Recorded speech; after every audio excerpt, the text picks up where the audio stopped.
अब देखते हैं रैखिक असमीका। रैखिक असमीका क्या होती है, इसको समझने के पहले हम देखते हैं असमीका क्या होती है। असमीका क्या होती है, जैसे क्या कहते हैं, कोई दो राशियां हों जिनकी हम तुलना कर सकें। मतलब क्या है कि कोई दो तुलनात्मक राशि में क्या क्या संबंध हो सकता है। कहने का मतलब ये है, जैसे अगर हम ले लें किसी भी क्लास के लड़के और लड़कियों की संख्या, मान लीजिए लड़कों की संख्या लड़कियों की संख्या की दोगुनी है, मतलब तुलना हम जब कर सकें, ठीक है ना। तुलना की सिचुएशन में क्या होती है, वो असमीका बन जाती है, ठीक है ना। जैसे माना ए व बी दो राशि हो तो या तो उस बराबर हो सकती हैं दोनों राशियाँ, या फिर कम या ज़्यादा हो सकती हैं।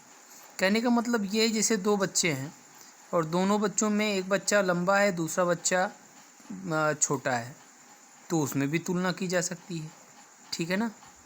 अब मान लीजिए ऐसा भी हो सकता है कि क्या कहते हैं, एक ये कह दें कि एक जगह 5 लिखा हो, दूसरी जगह 7 लिखा हो, तो दोनों में तुलना की जा सकती है कि ये जो 5 है ये छोटा है और वो जो 7 है वो बड़ा है।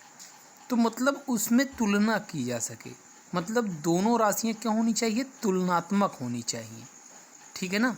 तो वहाँ पे एक वर्ड बनता है असमीका का, ठीक है ना। तो यहाँ पे हमने क्या दो राशियाँ मानी थी, ए और बी, ठीक है ना। अब इसमें क्या हो सकता है, ये दोनों राशियाँ हो सकता है कि बराबर हों, या ये हो सकता है कि ये ए जो है ये राशि बड़ी हो, या ये भी हो सकता है कि बी वाली राशि बड़ी हो, और तो कुछ नहीं हो सकता है, ठीक है ना। अब देखिए, अगर हम ये कहें कि ए बड़ा है किससे, बी से, तो कभी कभी ऐसी भी सिचुएशन आ सकती है कि वो ए बड़ा तो है, हर समय ए बड़ा है बी से, लेकिन कभी कभी ऐसा भी हो सकता है कि ए बी के बराबर भी हो जाए, ठीक है ना। ये भी हम बताते हैं कैसे, ठीक है ना। तो इन दोनों को एक साथ लिखने का जो तरीका है वो कैसे होता है, A is greater than or equal B. यहाँ पे देखिएगा, A is greater than or equal, मतलब हमेशा तो ए जो है बी से बड़ा रहेगा, लेकिन कभी कभी ऐसी सिचुएशन आ सकती है कि वो बराबर भी हो जाए, इसीलिए बोला गया A is greater than or equal B, ठीक है ना। अब यहाँ पे देखिए, यहाँ पे 4 प्रकार की इनइक्वलिटियाँ हुई, या असमीकाएँ 4 प्रकार की हुई, ठीक है ना। कैसे कैसे, एक पे तो ये हो सकता है A is greater than B, या A is less than B, ठीक है ना। अगर यहाँ पे नीचे इक्वल नहीं लगा है तो उसको हम बोलते हैं स्ट्रिक्ट इनइक्वलिटी, ठीक है ना। अगर मान लीजिए यहाँ पे इक्वल भी लगा है, मतलब कभी कभी वो बराबर भी हो सकती हैं। यहाँ पे ये क्या है, ए हमेशा बी से बड़ा ही होगा, यहाँ पे ये क्या है, बी हमेशा ए से बड़ा होगा, मतलब कभी वाला चक्कर ही नहीं है, कभी वाला चक्कर नहीं है। मतलब ये है कि हमेशा यहाँ पे ए बड़ा होने वाला है और यहाँ पे हमेशा बी बड़ा होने वाला है। लेकिन ऐसा भी हो सकता है कि यहाँ पे हमेशा तो ए बड़ा है, लेकिन कभी कभी ऐसी सिचुएशन आती है कि ए और बी दोनों बराबर हो जा रहे हैं। तो इस प्रकार की इनइक्वलिटियों को, जहाँ पे ग्रेटर आर इक्वल या लेस आर इक्वल है, तो उसको हम बोलते हैं स्लैक इनइक्वलिटी, ठीक है ना। अब हम डिफिनीशन देखते हैं कि क्या होती है, असमीका की डिफिनीशन क्या होती है। देखिए, कोई दो वास्तविक संख्या या बीजगणितीय प्रसार less than, greater than, less than or equal, greater than or equal से संबंधित हो, असमीका कहलाता है। मतलब कोई भी दो वास्तविक संख्याएं हों या बीजगणितीय प्रसार हो और उस प्रसार में इन सभी का उपयोग किया गया हो, तो वो जो चीज़ बनती है उसे क्या बोलते हैं, उसे बोलते हैं असमीका, ठीक है। अब हम देखते हैं एक एग्जांपल। जैसे अगर किसी ने कह दिया कि किसी ने पूछा कि रामू गणित में कितने नंबर लाता है। मान लीजिए किसी गार्जियन आ गया, उसने कह दिया कि मेरा बेटा मैथ में कितना नंबर लाता है। तो मेरे पास 4 ऑप्शन होंगे। उनके पिताजी को बताने के लिए 4 ऑप्शन होंगे। क्या क्या हो सकता है इसको देखिए ध्यान से। अगर हम ये मान लें क्या कि रामू जो नंबर लाता है उसको हम यक्स मान लें, माना रामू एक्स नंबर लाता है, तो मैंने कहा कि रामू 40 नंबर से तो ज़्यादा ही लाता है। देखिए यहाँ पे क्या हो सकता है, रामू 40 नंबर से ज़्यादा ले आता है, या हम ये भी कह सकते हैं कि रामू 80 नंबर से तो कम ही लाता है। ठीक है ना, क्या रामू 80 नंबर से तो कम लाता है, फिक्स है। यहाँ पे क्या था, रामू 40 नंबर से ज़्यादा लाता है, लेकिन यहाँ पे मैंने क्या कहा, 80 नंबर से तो कम लाता है। अब यहाँ पे अगली सिचुएशन ये भी हो सकती है कि रामू कम से कम तो 40 नंबर लाता ही है। कहने का मतलब क्या हुआ कि रामू कम से कम 40 नंबर तो लाता है। ये मतलब वो कितना भी घटेगा, कितना भी अगर वो नहीं पढ़ेगा, फिर भी वो 40 नंबर तो लाएगा ही, इससे कम नहीं लाएगा। मतलब कभी भी वो 40 भी लाता है, लेकिन 40 के ऊपर भी तो ला सकता है, ऐसा भी हो सकता है। और यहाँ पे क्या है, रामू ज़्यादा से ज़्यादा 80 नंबर लाता है, ज़्यादा से ज़्यादा 80, मतलब 80 से ज़्यादा नहीं जा रहा है, कभी कभी मतलब 80 भी लाता है, लेकिन 80 से कम ही लाता है। ठीक है ना, कभी कभी का चक्कर है कि वो 80 लाता है, बकिया वो 80 से कम ही रहता है। ठीक है ना, तो इसको हम कैसे लिखेंगे, यहाँ पे देखिए रामू 40 नंबर से ज़्यादा लाता है, तो मतलब क्या हुआ, यक्स जो है वो ज़्यादा रहेगा। यहाँ पे देखिए ज़्यादा लाता है तो मतलब यक्स नंबर, रामू का नंबर क्या था, यक्स हमने माना था, तो ये ज़्यादा है किससे, 40 से ज़्यादा है, 40 नंबर से ज़्यादा लाता है, मतलब यक्स ज़्यादा हुआ। ठीक है ना, 80 नंबर से तो कम ही लाता है, तो मतलब क्या हुआ, अभी 80 ज़्यादा, क्योंकि कम ला रहा है तो यक्स तो कम होगा। मतलब वेरिएबल को देखा जाता है जो वेरी कर रहा है। यहाँ पे नंबर क्या था, यक्स था, किसका, रामू का, इसलिए वेरिएबल घटता या बढ़ता है। ठीक है ना, तो ये क्या हो जाएगा, 80 नंबर से कम लाता है तो यक्स इज लेस देन 80। अब कह रहा है कि रामू कम से कम तो 40 नंबर लाता ही है, मतलब वो कभी कभी 40 नंबर से ज़्यादा भी लाता है। तो कहने का मतलब क्या हुआ कि यक्स जो है वो ग्रेटर होगा किससे, 40 से, लेकिन ऐसा भी हो सकता है कि वो 40 नंबर भी कभी लाया हो, तो यहाँ पे इक्वल भी लग गया। कम से कम का मतलब ही यही होता है कि मतलब वो 40 तक आ सकता है, लेकिन 40 से कम नहीं जा सकता है, 40 से ऊपर ही जाएगा, इसलिए x is greater than or equal 40। Ramu ज़्यादा से ज़्यादा 80 नंबर लाता है, मतलब वो ज़्यादा से ज़्यादा 80, 80 से ज़्यादा नहीं, 80 से कम ही, तो यहाँ पे क्या हो जाएगा, x is less than or equal 80। अब यहाँ पे देखिए इसमें x is greater than 40, x is less than 80, x is greater than or equal 40 और x is less than or equal 80 में सभी में चर राशि एक्स की घात 1 है। यहाँ पे देखिए कोई भी जो एक्स आपकी चर राशि है इसकी घात हमेशा 1 है, अतः यह रैखिक असमिका है। क्यों है, क्योंकि अगर चर किसी भी सवाल में अगर चर की राशि 1 होती है तो हम उसे क्या बोलते हैं, रैखिक। ठीक है ना, अब हम देखते हैं दो चर राशियों की असमिका। जब दो चर राशियां एक साथ जो है किसी भी सवाल में इंक्लूड होती हैं तो क्या होता है। जैसे माना रामू के पास 120 रुपये है।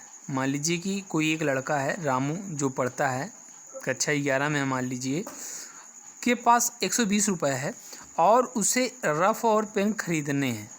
ठीक है ना, उसके पास उसके मम्मी पापा ने 120 रुपये दे दिया और उसने कहा, उनके मम्मी पापा ने कहा कि जाके रफ़ और पेन खरीद लो अपना। ठीक है ना, तो अब वो गया दुकानदार के पास रफ़ और पेन खरीदने के लिए। तो दुकानदार ने क्या कहा कि रफ़ का मूल्य 40 रुपये है और पेन का मूल्य 5 रुपये है। अब देखिए रामू खरीदेगा कैसे, रामू कैसे खरीदेगा, वो कितनी पेन खरीदेगा या कितने रफ़ खरीदेगा, वो और उसके पास 120 रुपये है। ठीक है ना, तो कैसे खरीदेगा, ध्यान से देखिए। माना रामू ने एक्स रफ़ खरीदे और वाई पेन खरीदे, भाई अभी तो हमें नहीं पता है ना, तो उसको भी पता था कि कितना कितना खरीदें, ताकि 120 रुपये इन्वेस्ट भी हो जाए और उसका फ़ायदा भी हो जाए। ठीक है ना, तो देखिए अगर उसने एक्स रफ़ खरीदे और वाई पेन खरीदे तो एक्स रफ़ 40 रुपये का रफ़ था और 40 से अगर एक्स में गुणा कर दिया, एक्स क्या है, एक्स है रफ़ों की संख्या और मूल्य 40 रुपये, एक रफ़ का मूल्य 40 रुपये। अब 40 रुपये और कुल रफ़ों की कुल संख्या का अगर मल्टीप्लाई कर देंगे तो रुपया निकल आएगा कि कितना रफ़ में हमने खर्च किया। ऐसे पेन पेन हमने कहा वाई पेन खरीदी, नंबर ऑफ क्वांटिटी है ये, वाई क्या है क्वांटिटी, पेन जो खरीद रहे हैं वो कितनी पेन है, 1 2 4 कितनी पेन खरीद रहे हैं वो क्वांटिटी है वाई, ठीक है ना। 5 रुपये की पेन थी, अगर रुपये और क्वांटिटी को मल्टीप्लाई कर देंगे तो हमारी पूरी मनी आ जाएगी, कितना पेन के पीछे खर्चा किए। अब यहाँ पे देखिए 40x प्लस में 5y is less than or equal 120। अब यहाँ पे देखिएगा लेस देन आर इक्वल 120 क्यों हुआ, क्योंकि उसके पास 120 रुपये ही थे, ठीक है ना। 120 रुपये मतलब वो 120 रुपये ही खर्च कर सकता है, या तो उससे कम खर्च कर सकता है, भाई 120 रुपये से ज़्यादा तो है नहीं, ठीक है ना। अब 120 रुपये से ज़्यादा नहीं है तो वो या तो 120 रुपये खर्च करेगा, मतलब ये इक्वल, यहाँ पे देखिए इक्वल भी लगा है, 40x plus 5y is less than or equal, मतलब या तो वो 120 रुपये पूरा खर्च करके आएगा या तो 120 रुपये से कम खर्च करेगा, ठीक है ना। तो ये आपका क्या हो गया, दो चर राशियों की असमीकाएँ। अब देखते हैं ग्राफ के द्वारा एक चर राशि असमीका का हल हम कैसे निकालते हैं, ठीक है ना। मान लीजिए कि 2x plus 4 is less than 20 है, तो इसका मतलब क्या हुआ, सबसे पहली चीज़ तो ये कि जो असमीका होता है ना, वो असमीका का जो हल होता है या जो आंसर होता है वो एक हाफ प्लेन देता है, पूरा का पूरा हाफ प्लेन, ठीक है ना। मतलब जो कार्तीय तल होता है, कार्तीय तल एक्स वाई प्लेन होता है, एक्स वाई प्लेन में कोई एक लाइन जाती है, एक लाइन उस कार्तीय तल को दो बराबर भागों में बांटता है, हाफ हाफ कर देता है, ठीक है ना। तो एक हाफ उस असमीका का हल होता है, ठीक है ना, उसमें से दोनों हाफ में से कोई एक हाफ उस असमीका का हल होता है। यहाँ पे देखिए 2x plus 4 is less than 20 है, हम इसको पहली बात तो ये कि ये असमीका भले, लेकिन हम इसको कैसे लिखेंगे, 2x plus 4 is equal to 20, इसको रेखा की तरह लिख रहे हैं, क्यों, क्योंकि एक्स जो कार्तीय तल होता है वो कार्तीय तल अगर जब तक हम कोई लाइन नहीं खींचेंगे तब तक वो दो भागों में बटेगा नहीं, तो लाइन खींचने के लिए इस असमीका को हम क्या एक रेखा के रूप में या रैखिक समीकरण के रूप में लिखते हैं, ठीक है ना। अब देखिए जब हमने इसको लिख लिया तो यहाँ पे x बराबर 8 आ गया, ठीक है ना। तो ये एक पॉइंट, ये एक्स वाई प्लेन पे एक पॉइंट बना, क्या x बराबर 8 है, y का तो कोई चक्कर ही नहीं है, तो यहाँ पे क्या हो जाएगा 8,0। अब 8,0 हमने मान लिया कि यहाँ पे है, ठीक है ना। तो यहाँ से वाई एक्सिस के पैरेलल एक लाइन पास होगी, ठीक है ना। तो इस लाइन पे जितने भी बिंदु मिलेंगे, जितने भी बिंदु, देखिए यहाँ पे 8,0 है ना, अगर यहाँ पे हम 8,0 मतलब 8 अगर रख दें, y बराबर जी, ये आपका x है, ये आपका y है, x बराबर अगर 8 रख दें यहाँ पे तो 8 दूनी 16 4 20, 20 बराबर 20, ये देखिए सही हो गया ना। तो ये समीकरण है। तो इस लाइन पे जितने भी पॉइंट मिलेंगे आपको, इनफाइनाइट पॉइंट्स होते हैं, जितने भी पॉइंट मिलेंगे इस समीकरण को संतुष्ट करेंगे, बट हमको इस समीकरण को नहीं देखना है, हमको देखना है इस असमीका को, ठीक है ना। तो ये असमीका कब सत्य होगी हम इसको देखते हैं। तो एक काम करते हैं, ये जो हमने एक लाइन खींची, ये कार्तीय तल का एक पक्ष ये हो गया, ये वाला पक्ष, और दूसरा पक्ष इस रेखा के इधर वाला हो गया, ठीक है ना।